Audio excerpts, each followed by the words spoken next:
it's challenging. I didn't think this would go this heavy. Oh, you're ready. Yeah. You're like, oh, I have so much to say. You're ready. I was like, I have your first question. I was like, woo, whoa. Yeah, why is it so shitty here?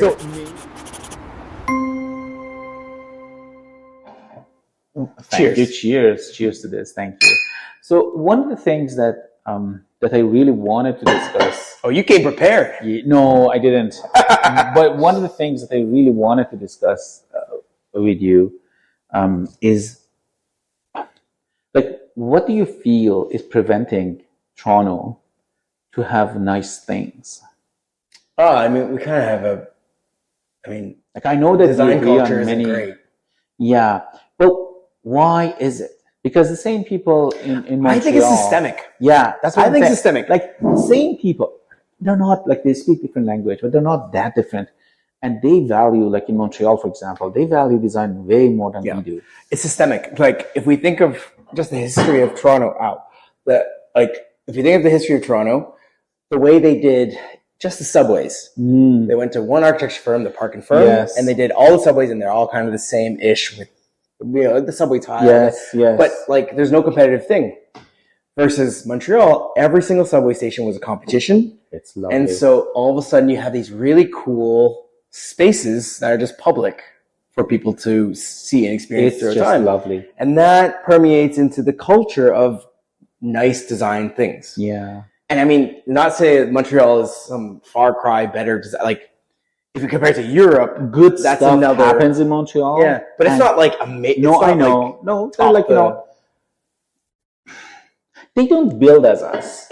And the number of good projects out of, the built environment in Montreal, percentage-wise, I would argue is better than what we have in Toronto. I agree. But if we think of things like, even just like in Toronto, the garbage cans or the public seating, or like, if you go to Denmark or you go to they get really good architects and designers to do things so that it's just out in the public, and then it's into the public psyche. That's like, you hire someone to do this right, So I'm coming from a culture back home, I'm Iranian, for anybody that doesn't know, but I'm coming from a culture that we fell into the idea of superficial and formal, quote unquote, architecture for maybe like 20 years, 30 years.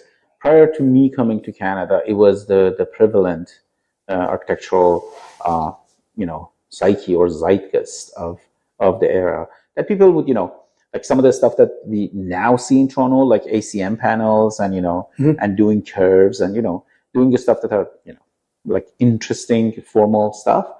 We did it back in, let's say, 2000, like 2000, like 2000. Postmodern was relevant at the time, while postmodern was relevant around the world. And right after, people looking at Zaha Hadid and, and other stuff, they just took the idea of formal architecture and applied it. They moved past it. In the past 10 years, I would say the architecture that is coming out of Iran is really nice. Like in par with the stuff that is happening in Chile or in Mexico or in some European countries. Yeah. I think a part of it has to do with a really good, education and number of educated people in architecture that probably some of them didn't even make to be an architect, but they actually ended up being in construction or making decisions or having the money to build. Yeah. But the result speaks for itself now, not back then, not 15 years ago when I came to Canada, but maybe in the past 5 years or so, they're winning a lot of Aga Khan awards. They're winning a lot of, even Architizer awards. Oh, yeah. And the good, solid, interesting, social-oriented, people-oriented, culture-oriented architecture. What I feel Toronto is heading towards now is the idea that things need to be fancy or cool to be considered design-oriented. There are really good examples otherwise, like the new, I can't pronounce the Aboriginal name, but the part that is just open by the waterfront, that's beautiful. With the big owl. And yes, we've gone and saw the owl, and it was beautiful. I have pictures of Lily climbing with huge excitement. My one critique, though, is it needs more canopy. It needs more shading. It will come. Yeah. It will come. Because it's brand new. Exactly, it's brand new. Go on a cloudy day. Yeah. It's such a pleasant place. Everybody loves it. No, we went. It was scorching hot, and I was like, we need some coverage here. It's so hot. Absolutely. And I think it will come. It is a part of the plan. Yeah. But the location is good. The planning is really good. Yeah. And the owl is really good. Yeah. So I checked. The owl is built by some company in Denmark. Of course. Designed and built, prefabricated in shop, and installed in Toronto. The sad part. Wait. So it was designed in Denmark, but prefabricated in a shop in Denmark. Then shipped here, thing, and then as much as I could figure from Instagram and other stuff, and it's beautiful. Yeah.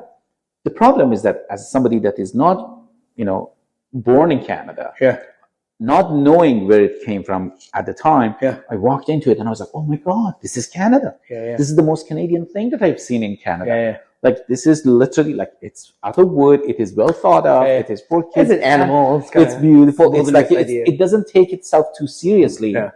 And even like the furniture and the Aboriginal stuff that I really like in that park, it is not as gray or black and white, coat on with the sunglasses that Toronto usually pretend to be. It is the what you call the checker button up. What do you call it?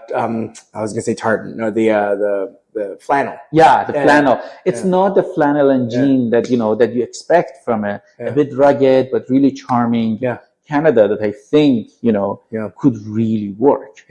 So I saw the owl and I was like, wow, this is really nice. I got to know who did it. And I checked and I was disappointed to know that it is not Canadian. No design, nothing. Why is that? I don't know. I really think. I like to think. Yeah. I like to think. So there is this. I don't know if it's a saying, but it's something about that. To build here because it's cold climate and things like Denmark has cold climate too. Is cold climate. It's like we have a high. We're pretty technically able to deal with cold climate and things like that. But then something gets lost in the design aspect or the how to think of something. You started really well that it is systemic.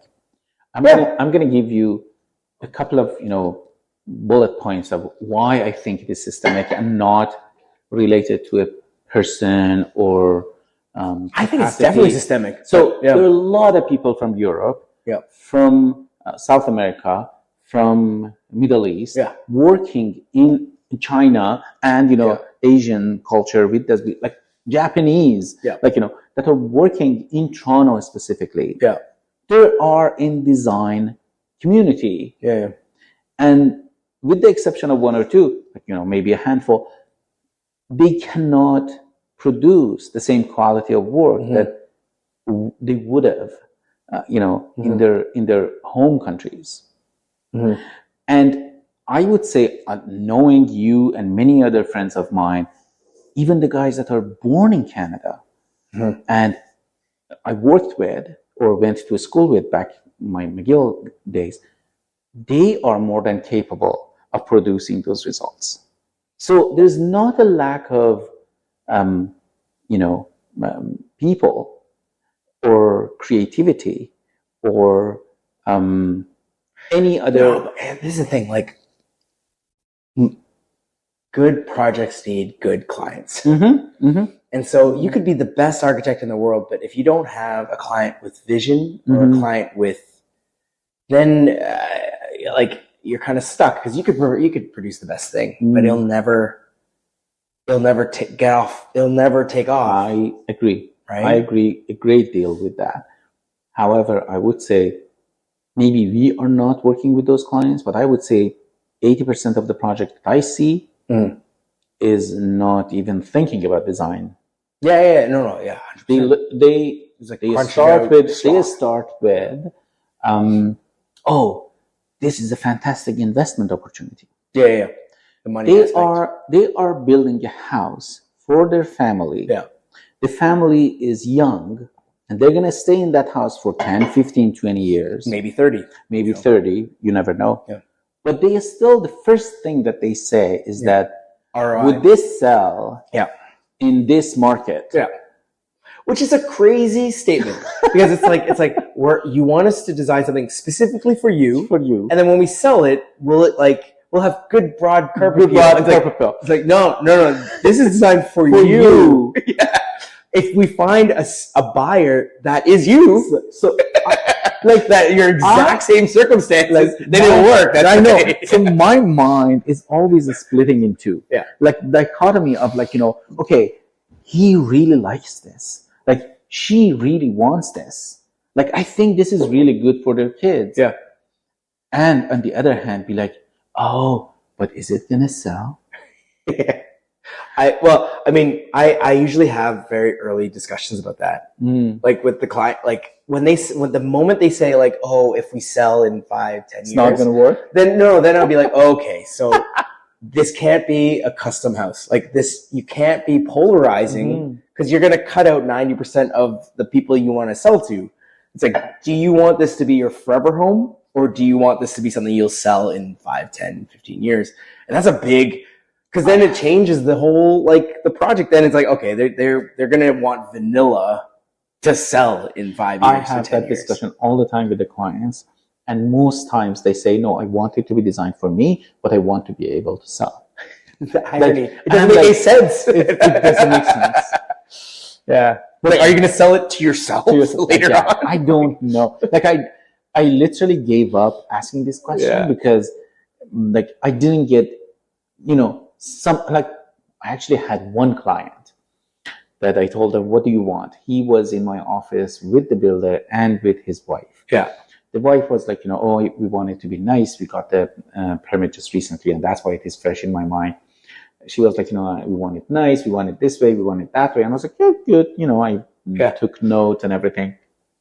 And then he came out and he was like, I actually have nothing to add to your list. And I was like, what do you mean? Like everything that she says is fine? He was like, no, what I mean is that I want you to build a really good house with the maximum amount of square footage that I can sell really well.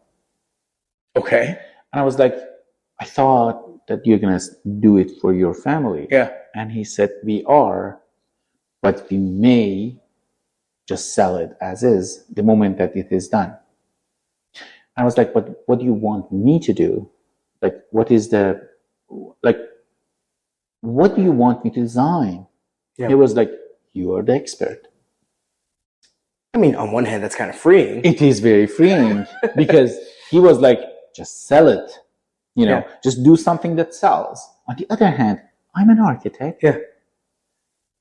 Given that I know some stuff about market just because I am in the same market, I'm not in the profession of selling. I'm not a developer. I'm not a real estate agent. You envision space. Yes. It's like that's exactly. It's not an Excel spreadsheet.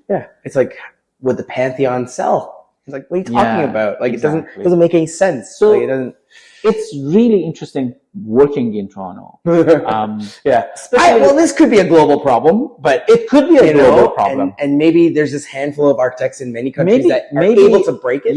Maybe because I've been only working in Toronto for the past 15 years. That I'm like, well, this is a Toronto problem. But I think the results are a bit stark too. Any interesting project that we see in any platform, I dig into it, and it is either a one-off, really wealthy client that somebody is working for, or their own house. 50% of them are like their own houses. Well, I mean, if we a perfect example, it is systemic though. I mean, take U of T architecture program.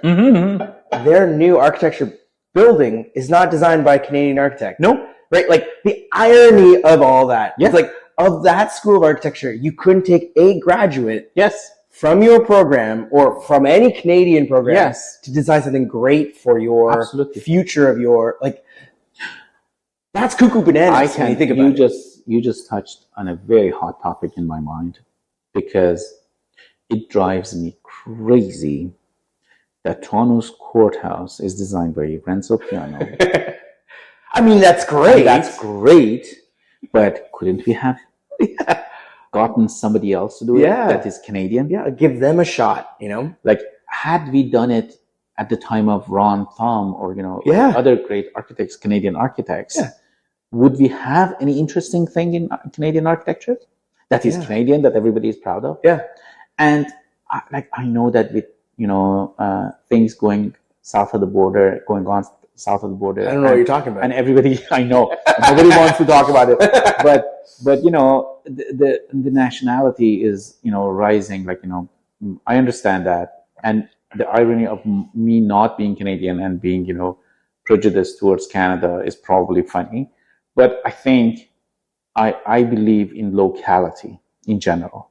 I feel like, if I'm raising my kids in this country, I have enough roots in this country to be considered a Canadian. Yeah. And I want to contribute to the society that my kid is is growing in. Yeah.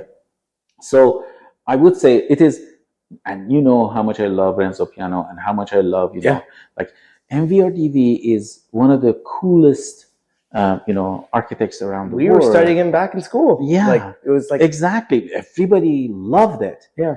But look at what they have done for U of T just recently, and everybody's celebrating. Yeah, but it's like, why couldn't we get one of our our guys? You guys get somebody else to do it? Oh, but there's an architect of record. Yes, of course. Yeah. No, it's a real shame. And the ZASs and all the guys that work really hard. It's hard, man.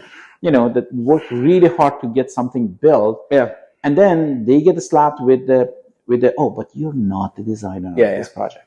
Yeah. And one of the things that I've seen from, prominent critiques of architecture is they would emphasize on that too. They would say, oh, these guys out of Ireland or England, they are fantastic. Like, we should have them do this. And to be honest, they are really good. The reason being is that architectural firms of Canada are not being given those opportunities to build that repertoire. But maybe we're also a very timid society. Oh, like, what is Canadian culture is a little bit of that's a difficult. I would say, identity is a hard thing. Identity is a hard thing. Yeah. That being said, I can get to a conclusion of something Canadian. That's what I was trying to say. Like, I saw the owl and I was like, this is Canadian. Yeah. This is really Canadian. Yeah. It doesn't happen to be. No, I know. But like the attitudes behind it is very Canadian. It's charming. Yeah. It is, it is kind of whimsical. It is whimsical. Yeah. It is natural. It feels right. Yeah. It feels right. Yeah. You get to something and you feel like this is right. Yeah. Like, I know that this is such a, everybody probably loves it. What is that college? Massey College? What is it? The beautiful college? By Ron Thom? No, the one that is for U of T, just next to U of T. Oh my God! Is it in U of T? You're talking about like the courtyard? The beautiful. Yes. Yeah. There's two. There's Massey College. That's the brick. Yes. And there's a newer one that's new college. Yeah. And it's a concrete, like a kind of. That's interesting too. But I really like the Massey College. Massey College, yeah. Like, and that's Ron Thom. And Ron Thom. Yeah. And you look at it and you're like, this is beautiful, and also is Canadian. Yeah. It is not. It is not like. It's fancy. Glorious. Obviously, it is expensive. It is very exclusive now, unfortunately. That being said, it is Canadian for the time of, a bit of a more Anglo-Saxon Canadian. But at the time, you could tell that this is not British. This is not Aussie. This is Canadian. So what I would say is that there are examples. I'm not, it is too late probably in the day for me to remember. Oh, I mean, you just take the Governor General Awards. Yeah, exactly. Those are they're really good. or most of the stuff that Shim Sutcliffe does, they have a bit of a Canadian-ness to it that I really like. But they should be given those opportunities. They should be given those to do the courthouses. That's exactly what I'm saying. Like the like there's Ren's panel, but there's also the Richard Rogers who did like the St. Lawrence Market, the North Market. Yes, like that should have been Canadian architects. It's a beautiful project. It's okay.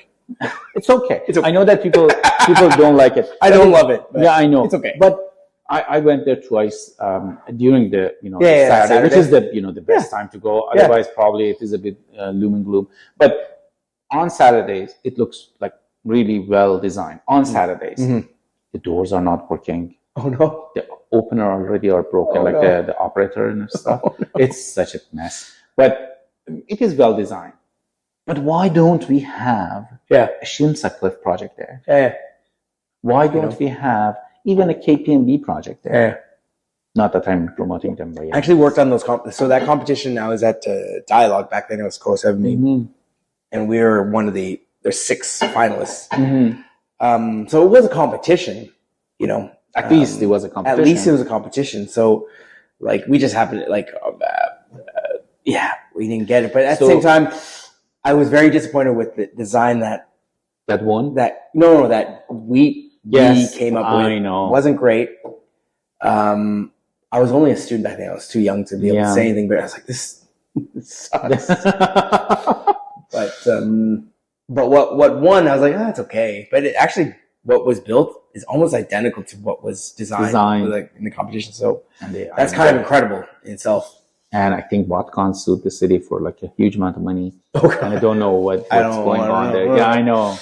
You should take him to the court. Yeah, exactly. It's the courthouse on the upper floor. Oh yeah. Yeah. Oh man. It's challenging. I didn't think this would go this heavy. Oh. You're ready. You're like, I have so much to say. You're ready. I was like, I have your first question. I was like, woo, whoa. Yeah, why is it so shitty here? So maybe we should tell everybody why we call it Archie Rant. Well, we should do some introductions too. So yes. Hesam, do you want my name is Hesam. I'm an architect, unfortunately, for the past 25 years, I guess. Yeah. And working in Canada for the past 15 years. Yeah. I did my master's in University of Tehran back home, worked in Tehran for a while. I'm from north of Iran, from a small city. You have 2 masters. Yeah. And then went to McGill.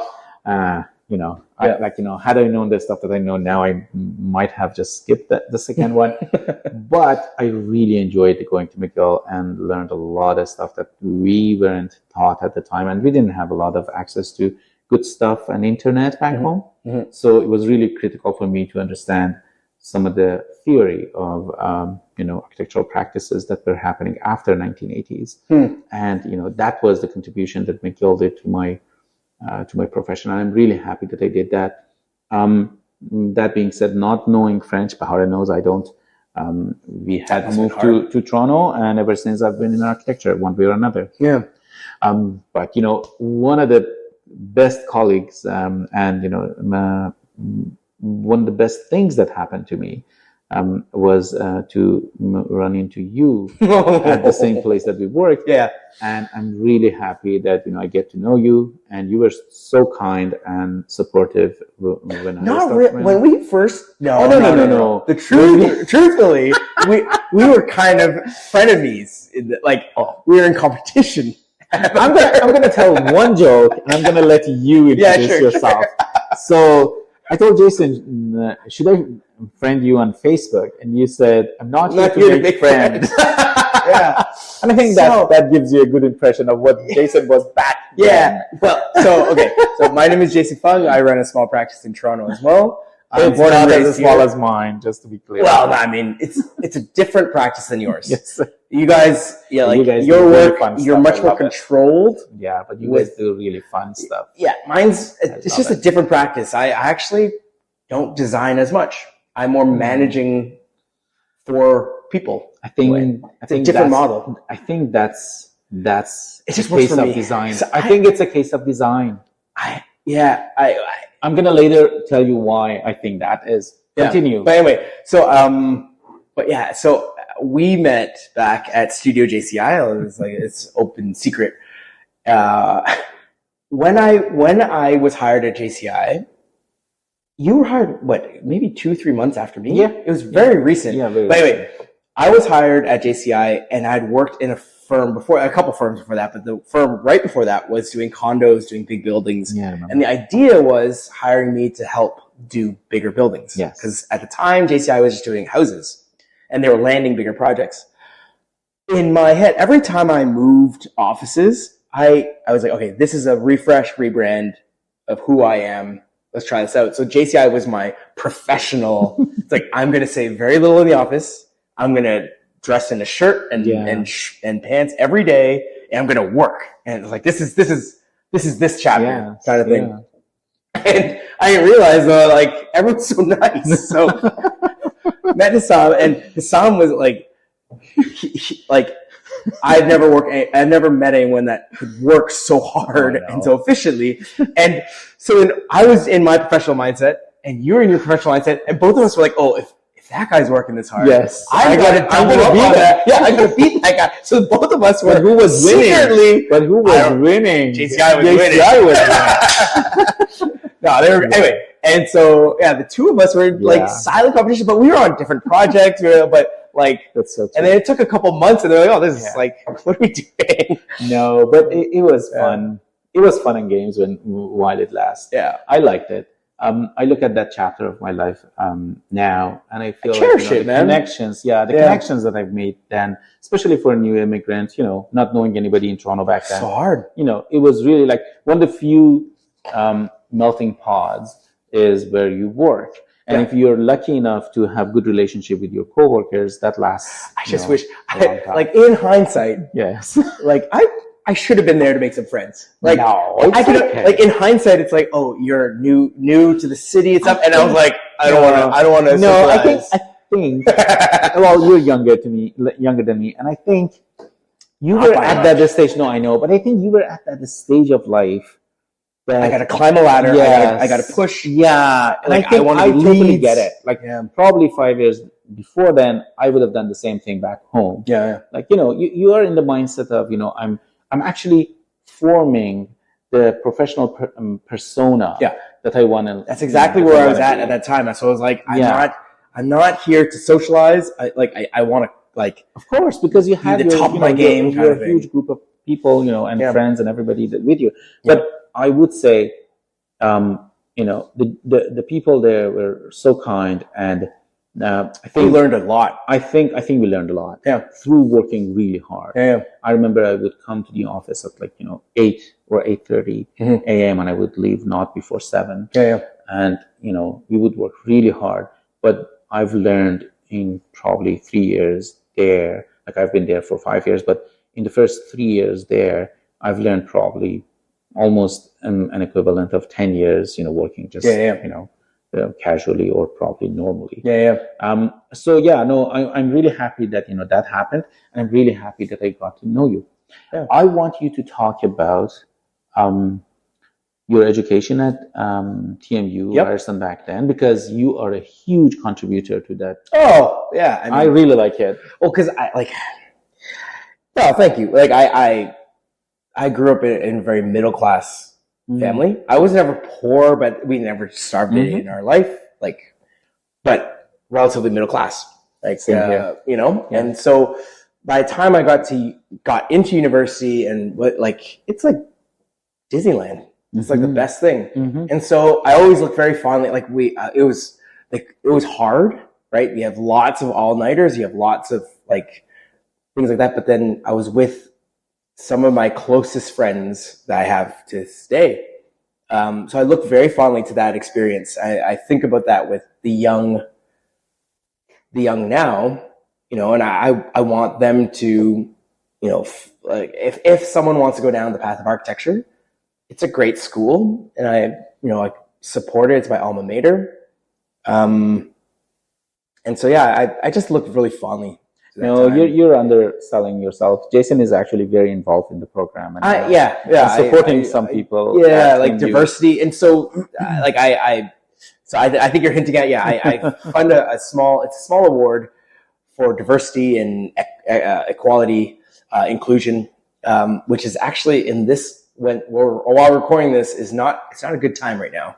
I know for DEI, but that doesn't mean that like my principle, and that's why I run my firm the way it is it's about diversity. It's about like we have different nationalities, we have different genders, we have different like walks of life from different schools, and I believe that will breed good design. And it actually comes out of, so maybe this is a very Canadian thing. Mm-hmm. I don't have, myself, I don't feel like I have the confidence to be a great designer.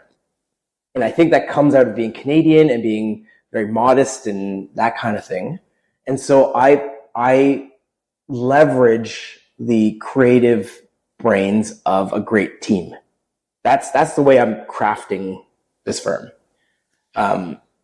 Versus like yourself, actually other firms that I know of, they are the geniuses behind the great things that come out. I don't see myself in that. I wanted you like I kept quiet so that you can actually dig yourself, into it. Yes, into the whole, so that you can bring the thoughts that probably you had for a long time. Yeah. I think the word that you used, and I totally agree with that, is crafting the team that would deliver great design.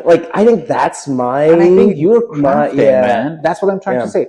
And that's my thing. Just to be clear here, I've seen your design and it's fantastic. Oh, it's thanks, great. Sam. No, and technically you're one of the best people that I've known, and you know that up to this day. No, but up to this day, I call you with technical questions. Well, I called you one today. Well, what I'm saying is that, and I'm gonna finish this very soon because I don't want you to be in a hot seat or anything. But I really think that the Canadianness has to do a bit with it. Mm-hmm. However, I think that you enjoy being a good manager and crafting the team better. I think it comes from a people-pleasing thing. Mm-hmm. Like it comes from just my personality. See, you did it the same thing. Like you're a great manager. Oh, everybody I've talked and I've mentored and I've worked along many of the people that worked in your office. Mm. And without any exception, anybody that left your office longed for the days that they had or they wanted to come back. Mm. So, yes. Yeah, no, don't undersell that is the goal. But don't undersell it. It is good. It's like, it's almost like it wasn't hard enough to actually run a practice, do great projects, make money for at least to pay. And have happy staff. And have happy staff. Yeah. It's really hard. It's really hard. Ask people out there. It's hard. Well, as long as you're okay with not getting paid, it's not very profitable. No, I totally But get it. in terms of a human, what's the word? Capital? Etiquette or Yes. human capital. Yeah, Yes. It's the right thing to do. But No, I understand. from a capitalist standpoint, it's lunacy. It's lunacy. Like trying to run a business, it doesn't make sense. Yeah. But it comes back to, if I do believe the best things come from when you're happy. Yeah. Like working in different firms, Mm-hmm. I remember some firms where I was just in a dark place. Yeah. And none of the work that I was doing, I was happy about. Because I was just like grinding and not happy. And it's like, this is like, what am I doing kind of thing. And then you get some opportunities that's like, this is your project to do. And it's like the best thing, like, you do your best work when it's like your own and your, of course. So ownership has to do a lot with it. Yeah. Yeah. But tell me about you. So like, your firm, where are you at? Like I was on a semi-dormant / just trying to survive mode for the past 2.5-3 years since we had the twins. Right. But we had some great projects prior and great ongoing projects into that period of my work. Yeah. And I ran the practice with my wife Bahare. But since the kids came, I have twins for anybody that wants to know. It's hard, and you can tell from my long hair, and, cutting, cutting on anything that would take time. Yeah. So what I would say is that in the past 2 years, I would say I didn't actually push. I didn't market for any, I had a lot of projects that we have taken photographs of, but we didn't even show to anybody or send for any publication, just because I didn't have the time to even deal with the calls. Yeah. So that's a missed opportunity. And I think some of those projects, unfortunately, the prime time has passed for people to understand. Some of them are very timely in the sense that we have started multiplexes and, like a threeplex and a fourplex, a triplex and a fourplex back in 2019, when it wasn't even a zoning bylaw. Yes, development charges and we built it. Variances. Yeah, exactly. Yeah. And we did them back then, and I did another project just recently, just a year ago, finished and photographed and everything, a fourplex with an interior courtyard that I haven't even put up on my website or anything. So there are really interesting stuff that we have done. I'm really proud of. Bahar is back with Diamond Schmidt now just because of the kids, but I'm still chugging along. I'm trying to keep the business, But this is where your craft is. You're designing, like your grind, what is it? Nose on the grindstone. What's the word? Like you're grinding to craft the work. That is true. However, I feel like so there was this really good discussion that there was this podcast. I think you were at it with Jonathan. Behind the Bills. But he had a really good episode with Zoe something from the Neptus Foundation. Okay. And I think in the passing, she had a remark that stuck with me greatly. And that is that architecture in Toronto and in Canada, unfortunately, has been passed to a corner so hard. I'm totally rephrasing and saying that my understanding of. We'll have to look up this quote. Yes, exactly. We're going to edit it or correct it or do something. Yeah, this is all cut out. It's all going to get cut out. But I want to get it out of my chest. It's not going to get cut out. But we're going to keep all this in.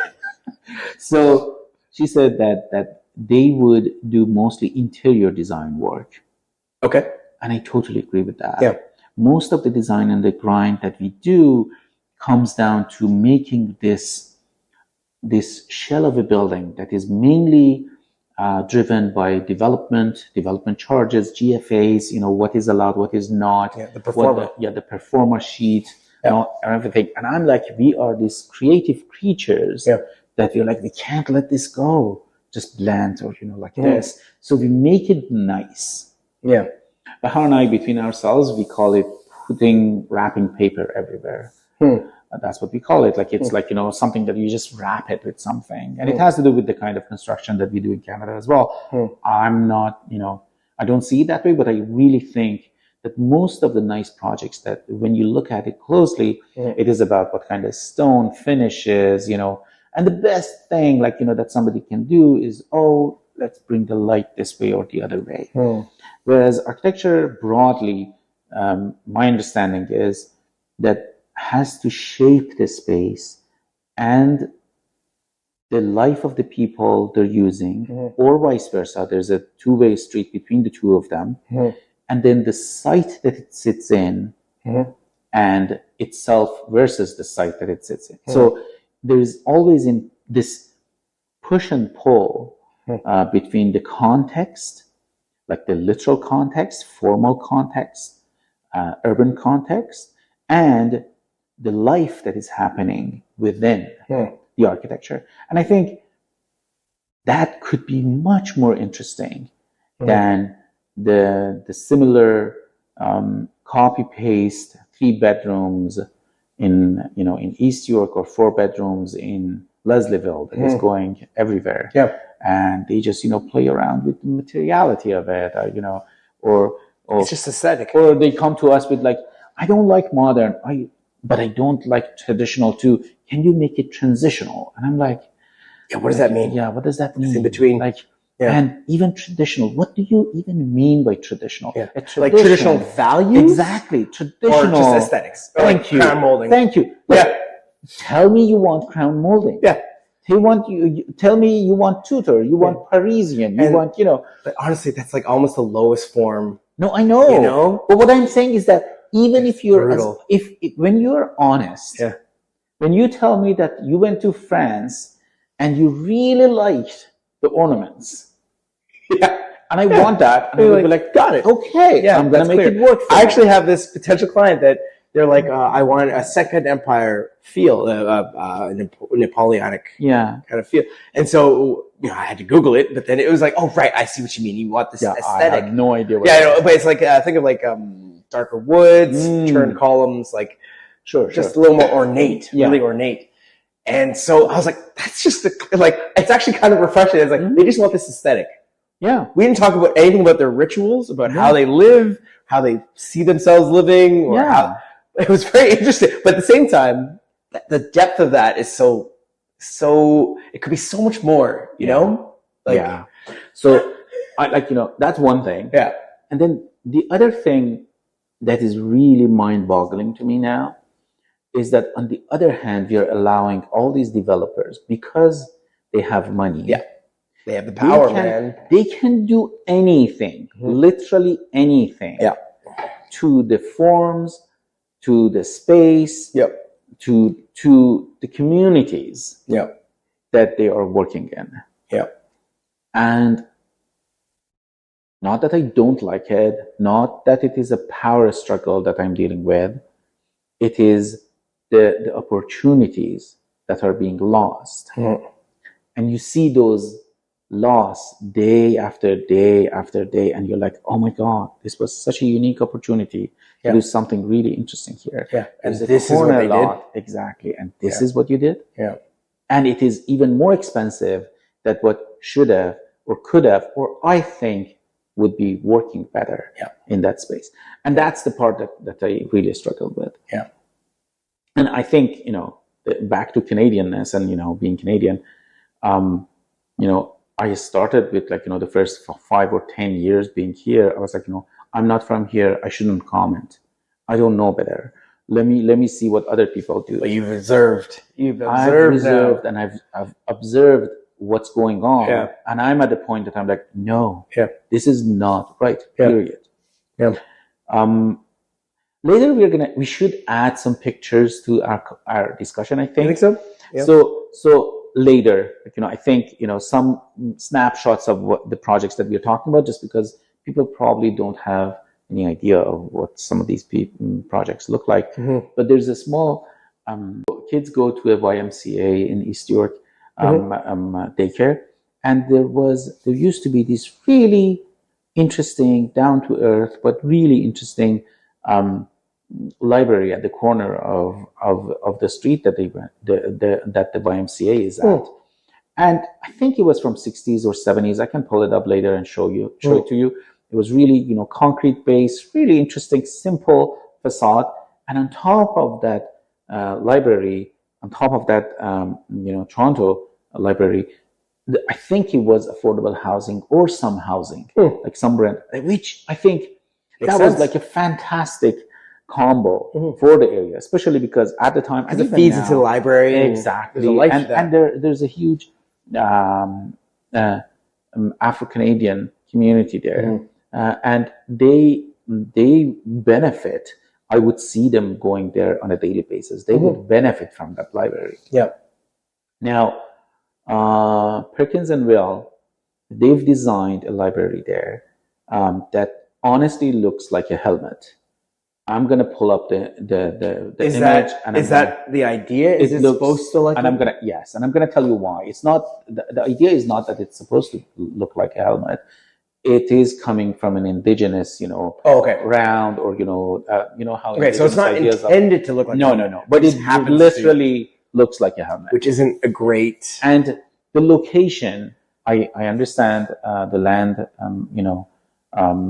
acknowledgement and the history. We were not a part of it. You were not a part of it. Yeah. But we are still benefiting from taking the land from the original owners of this country, and I acknowledge that.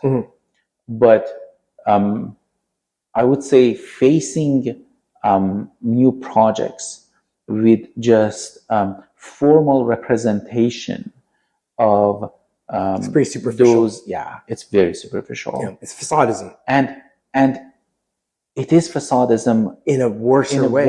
Yeah, because facadism is like aesthetics. We get it. Yeah, but this is facadism in the guise of a higher cause. Yes, and I would say, I would argue, and I would dare somebody to prove me otherwise, that if you brought a true indigenous person to that library versus what it used to be there, if they would like it or even acknowledge that this is more true to Canada than what it used to be, which was in better use of the Afro the people Canadian who are currently there that were in that community.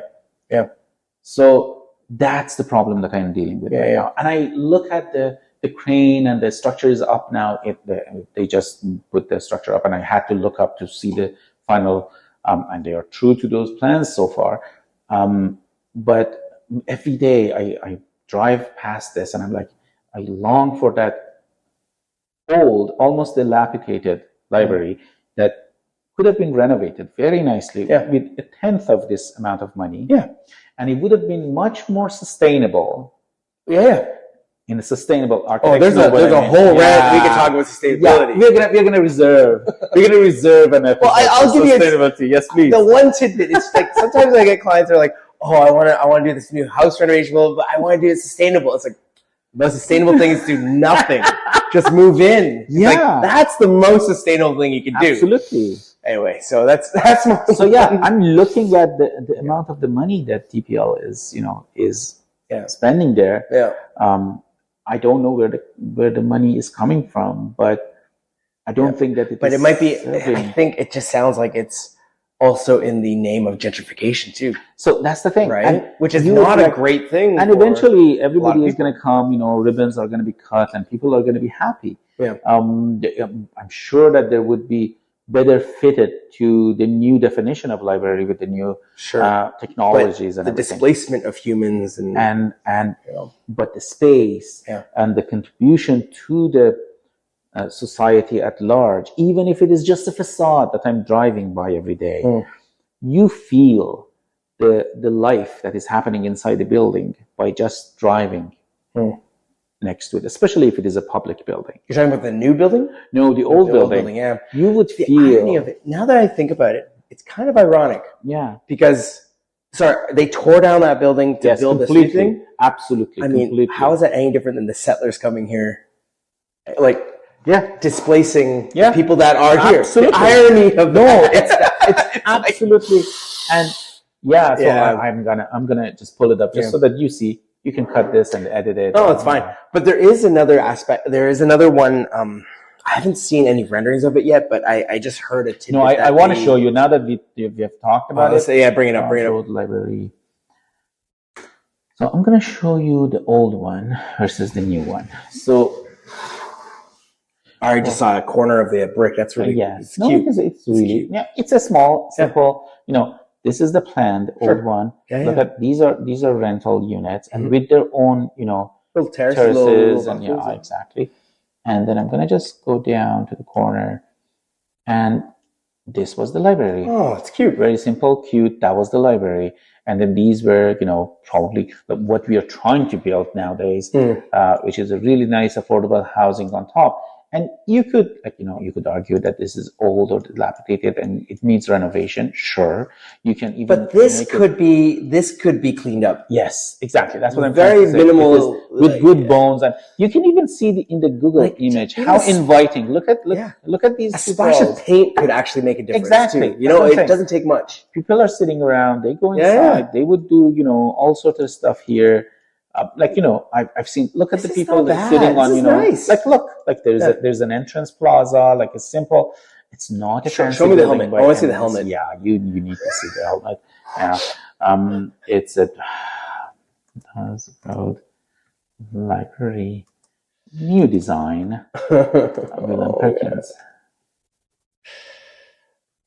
I hope that you have the same. I mean, it's reaction that I not do. the architect's fault, you know. No. But I'm not talking about. I see. It's a skin. Yeah, like it's a skin. It's a ribbon. And then, for good measures, just add some, some Aboriginal patterns to it. Sure, but this is just probably ACM or it is ACM. And when it is said and done, it's not going to look decent, even half decent. Like this is like the parametric stuff that they do at school. Now we have it Who here. cares? Yeah. Like, and whatever that is. Yeah. Now the indigenous architecture usually is just a round space with some, meeting places. And then there's either a fire pit or something for a fire pit just to make it. Right. But and I'm like, no, it's kind of like we'll live with these people. Applied in. The amount of the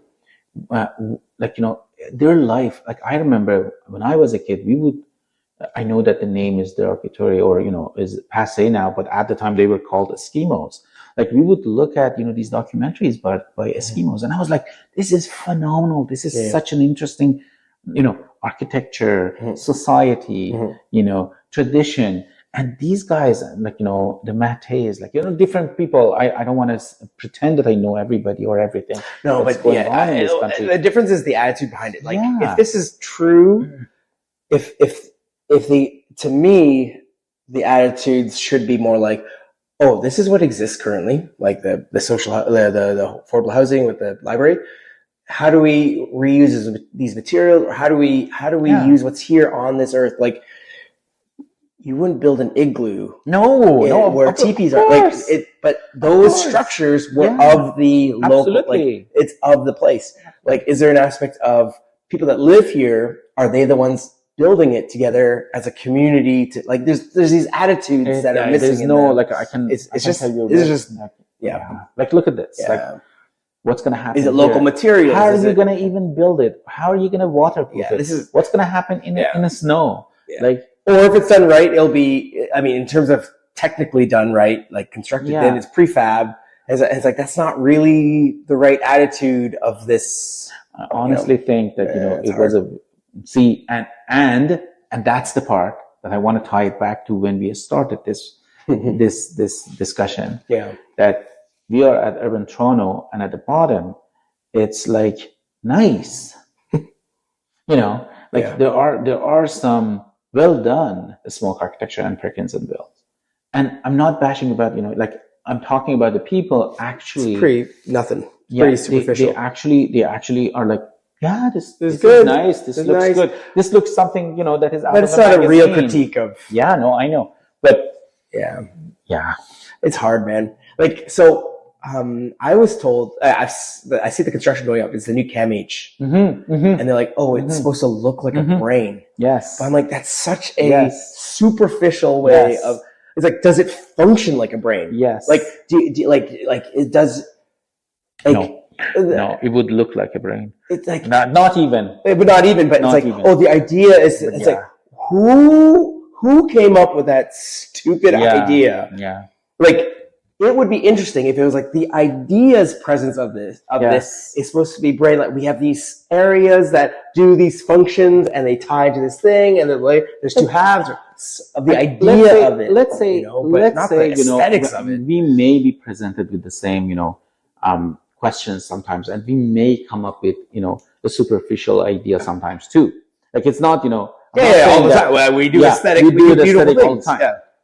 What I see lacking here is having layers of layers. Like, what are you trying to say about? Like, there's no poetry, man. Poetry. Yeah. There's no poetry. There's no statement. Yeah.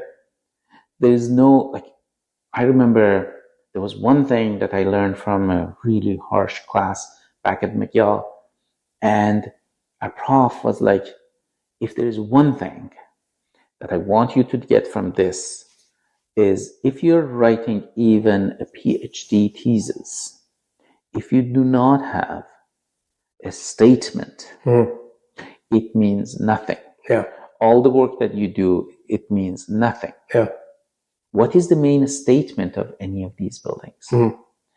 If you get that main statement, you go to the Massey, college, and you enter that courtyard, and you're like, yes. Yeah. But only that, like because there's the brick wall, it forces you to go around the building. There's a pond. There's landscaping, and then there's like these pauses, and like it's a great. What I'm saying is that there is a statement first, and then there are layers. Yeah, it's like this is what we're gonna do spatially that will affect human use and life and experience. And I think that's lacking. Yeah. I honestly, and I'm not talking as an architect per se. I'm talking as somebody that lives in this city. Yeah. I long for that space. Yeah. And like the few that we have, I go to them often. Mm-hmm. I'm going to give you a more like public and more like publicly love the space, probably, I hope, that, that has that attitude. And that's the Eaton Center, downtown Eaton Center, with the huge, Crystal Palace. It is so Canadian. Yeah. It is so good. Yeah. It has light in the winter. We would go as new immigrants, like these long winters. Yeah. One of the few places that we would love to go was Eaton Center, just to get some sun without having your coats on. Yeah. And that's the public space that we do not have now. Yeah. Anything new, the expansion to it, and the Nordstrom that they added to it now, I don't know who's. The inside is beautiful. Simon. Like the inside is beautiful. Like there's a cafe now there that is beautiful. The sitting is so like designed so perfectly and nice. But the idea of bringing this many people in a promenade, but it's unique in so many ways because there are not many places in the board that you would have. This climate for 6 months of the year, that I don't know of any other place like that in the world. Well, definitely not in the city. Yeah, not in the city. We have grand bazaars of Middle East for the hot markets, sun that we have there, and that makes sense because it's a lot of shade, little openings to bring the sun in and let the ventilation get out. And here you're dealing with a new project in 1970s and 80s, if I'm not mistaken. And I think it's weaved into the urban fabric, and it is such a good piece of architecture that even if those brands don't need a flagship store there, they would put there anyway, because it's a destination. It is a destination for everybody. Where are you going to meet? Eaton Center. Where are you going to eat? Eaton Center. Now, the interesting thing about Eaton Center is I would have an easy time drawing that main interior glass portion. I'd have a very hard time drawing the outside. Oh, of course. Right? There's no... It's emphasis, hard to think about it. The emphasis was not the outside. And that's why I'm saying statement. Where is your statement? The statement was that Crystal Palace.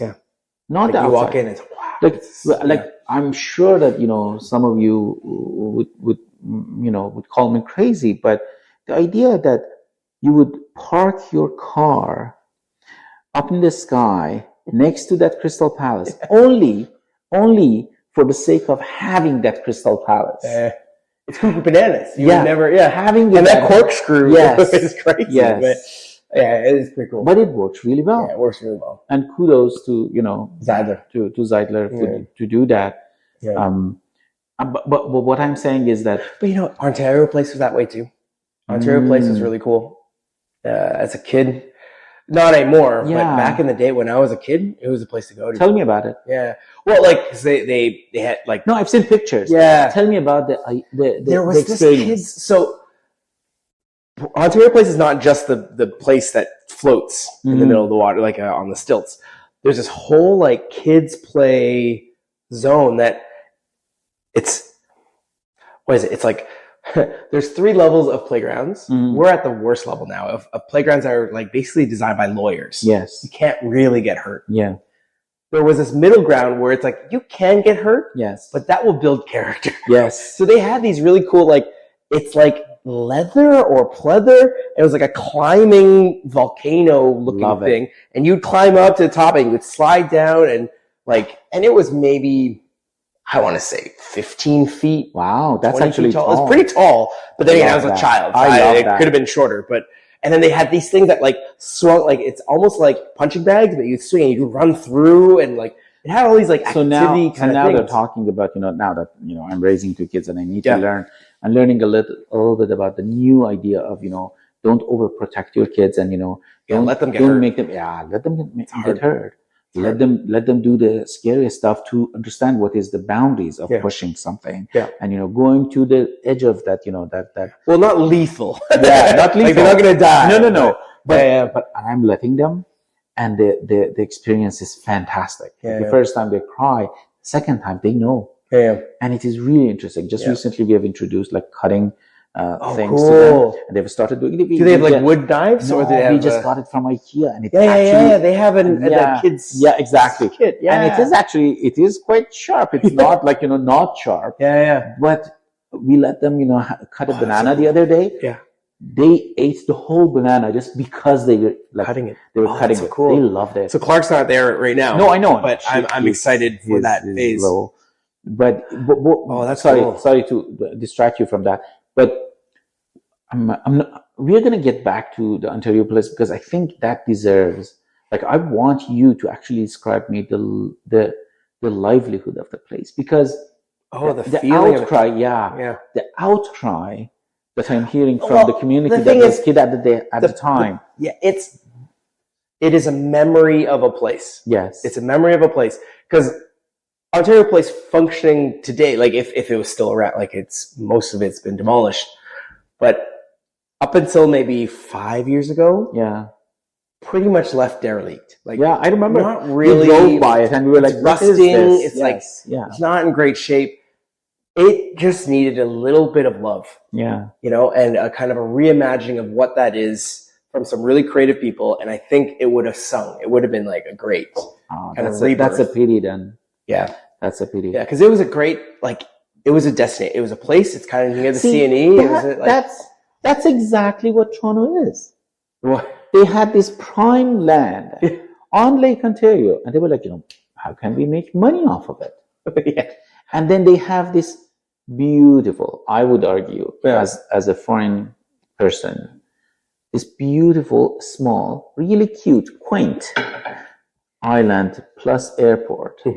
That is working really well for the class that is using that airport. Yeah. But now we need to make larger and bigger and allow jets to come in just to make more money. And that's the problem that I have with Toronto. Yeah. It's one of the few places on planet Earth that you can sit. I've done that. I'm guilty of doing that. Like a tourist, that you would watch boats, cars, trains, like trams, and airplanes. Being in the same frame. Yeah. And that's pretty cool. I know. You mean off of waterfront? Yeah. It's pretty cool. Yeah. But I guess because Toronto's also the Canadian economic hub. So maybe the attitude here is they're here to is it a lot of people are here to make money. I'm now trying to question this. I don't know. You're making more money off of oil now than Toronto. Oh, yeah, I guess. I don't know, man. I don't have an answer. It is. What time is it? It is almost midnight. 10 to midnight. So I'm going to wrap this up with a couple of things. We discussed Ontario Place and Eaton Center, and both of us had great, experience reliving some of the good spaces that we experienced in Toronto. Maybe we should talk about the third place in one of the episodes that is coming up. The third place, meaning, the first place would be the home, second place would be the work, and what is the third place? Third places. Yeah, the third spaces. Third spaces, which, for Irish person would be a pub, or for an English person. But for Canadians, especially the new generation that don't drink as much, and, what is the third space? A few of them, yeah. And what are the places to go? Maybe we should film it there. Yeah, we can do that. Yeah. And we're not push the boundaries and see how many crazy people would approach and, talk to us. But, we'll definitely get some offer, maybe. of the half-finished beers. But thanks. I mean, this is cool. We'll see what happens. I mean, fantastic. I really enjoyed it. Thanks. I've been needing to catch up with you anyway. Same, absolutely. Whatever happens. Okay. This is kind of and nice. with that, two really tired dads need to go back. I'm not as tired as you. I know that I'm not as tired as you. Oh, I am. I have one kid. You have two. No, well, you know, difference. I don't know.